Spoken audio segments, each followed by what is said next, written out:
Hello, happy morning. Now we are still in chapter 7, respiration.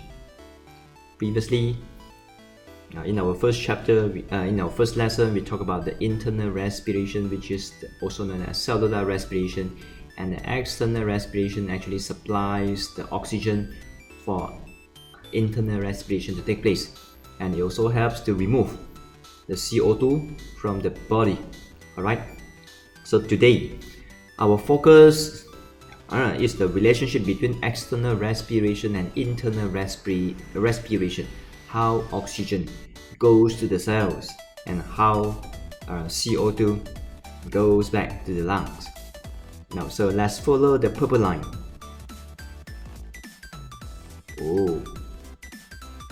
Okay, to this side. So our task today is to understand the concept of gaseous exchange across the respiratory surfaces. Remember, respiratory surfaces are only one cell thick, so that's why gaseous exchange is possible, and how gases are transported in our body. So these are the learning outcomes. Number one, we must be able to describe the process. So I guess these type of questions might come out in essay questions, and then we got to explain the transport of respiratory gases. Okay. Then number 3, the process of gaseous exchange between the body and the blood.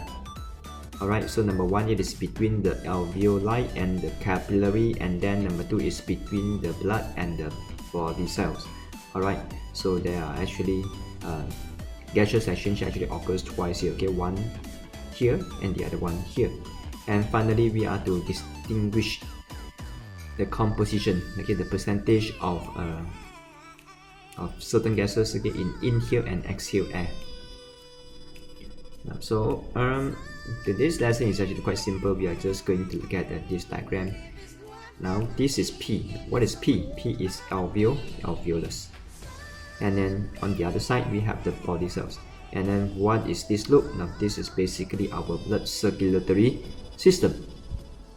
Now, so number 1, we know that the partial pressure of oxygen in alveolus is high. Partial pressure means concentration. So the partial pressure or the concentration of oxygen in the alveolus is higher than that in the blood capillary.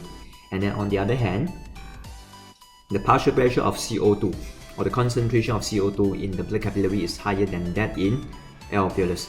So as a result, oxygen molecules diffuse from alveolus into blood capillaries, and then carbon dioxide molecules diffuse from blood capillaries to alveolus by simple diffusion. So the process, okay, the process here is actually by means of simple diffusion. Now the oxygen has diffused into the blood capillary. Okay, now what happens to the oxygen molecules? Now the oxygen cannot be transported in the form of gas. It has to be transported in the form of oxyhemoglobin. So it combines with hemoglobin to form oxyhemoglobin. Now this makes our blood, our red blood cells look bright red. Now the oxyhemoglobin is then transported to the heart before it is transported to the whole body cells. Here, what happens here?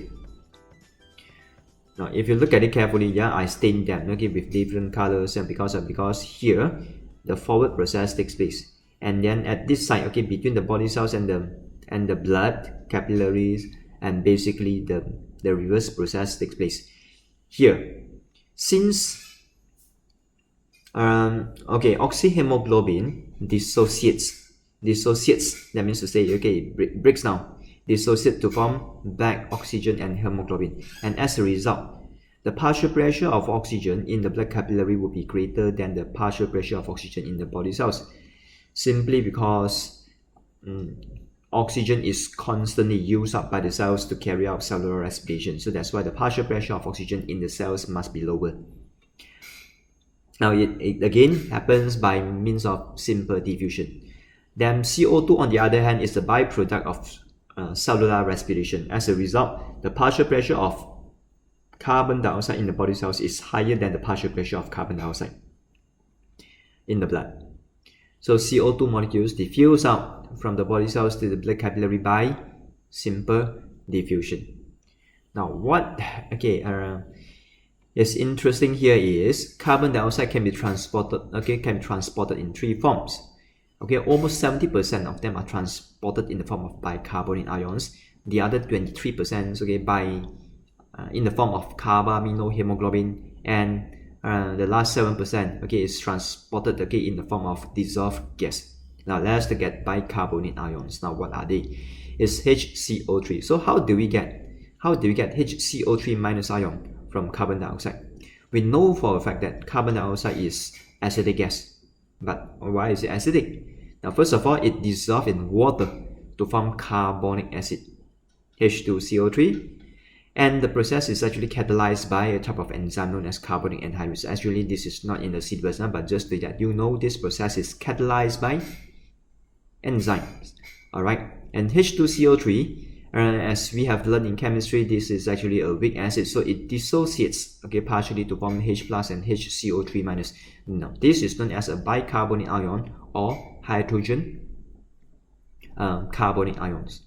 Alright, so the ions will be transported in the blood back to the lungs. Now the second method is carb, amino, hemoglobin. CO2 will combine with hemoglobin. Hemoglobin is a type of protein in the red blood cells. So when they combine, they form carb, amino, hemoglobin. So CO2 is transported in this form back to the lungs. And number 3, dissolved gas. Simply CO2 just dissolve in it. Okay, that's all. So what happens here then? The reverse process takes place. Okay, now the dissolved gas will then undissolve itself. Alright, and then the carb-amino-hemoglobin dissociates back to carbon dioxide and hemoglobin, releasing the hemoglobin to bind with oxygen. And now the hydrogen carbonic ions, on the other hand, will combine with hydrogen ions to form bicarbonic acid. Then the carbonic acid breaks down to form back CO2 and water. Whoa! So as a result, from the beginning just now, we say that the partial pressure of CO2 in the blood capillary here is higher than that, in the alveolus. Now you know why. Alright, now so let's compare the composition of the inhale and the exhale air. Now please allow me to write this time. Now so this is our inhale air and exhale air.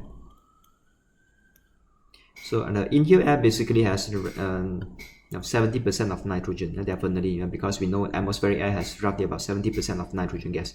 Now the exhale air still contains 70% of nitrogen gas. So that means to say that nitrogen gas is never used by the body. So that's why they are just exhale out without being altered. And then what happens to the concentration of the oxygen here? Now as we have learned in lower form, now it is roughly about 21%. Okay, but our exhale air still has a large amount of oxygen, which is 16%. Alright, so that's why our exhale air can be used in CPR. Okay, where CPR, you use your exhale air to help another one which is unconscious to breathe. CPR. Okay, then now next one is carbon dioxide. Alright, so in the atmosphere there will be roughly about, let's say, 4%. Okay, 4% of CO2.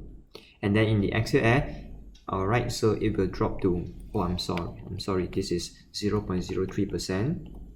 And then since carbon dioxide is a byproduct of cellular respiration, so the exhale air actually contains a higher percentage of carbon dioxide, which is roughly about 4%.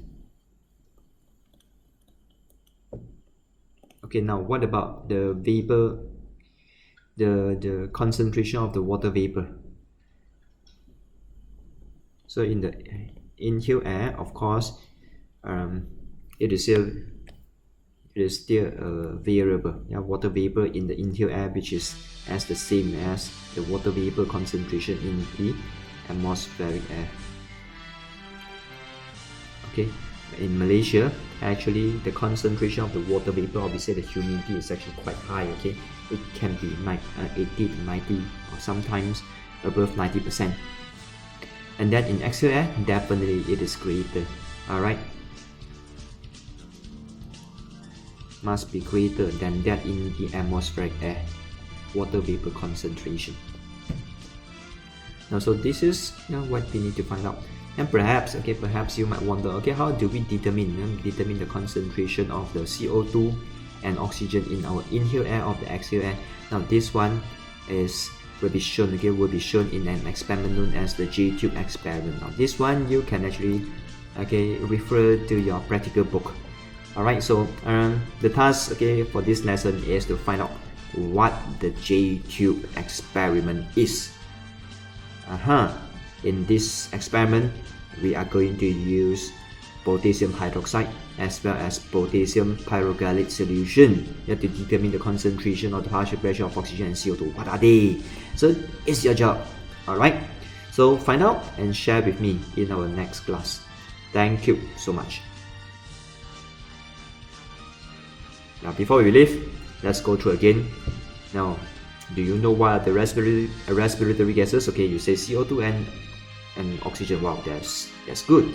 And then what is the respiratory surface here? Is alveolus. Okay, good. And then explain the process. You know partial pressure of oxygen is higher, okay, in one part than in another part. That's why oxygen diffuses into it. And then carbon dioxide on the other hand is the partial pressure is higher than the other side. Then the CO2 actually diffuses out. Yeah. Okay, use a diagram to help you. And finally, to distinguish the composition, I guess, okay, this part you just need to use your intuition to help you to answer. Now, of course, the exhale air has more water vapor, has more carbon dioxide, less oxygen. Well, okay, so basically, I hope you enjoyed this short lesson. So, till we meet again. Bye. See you around.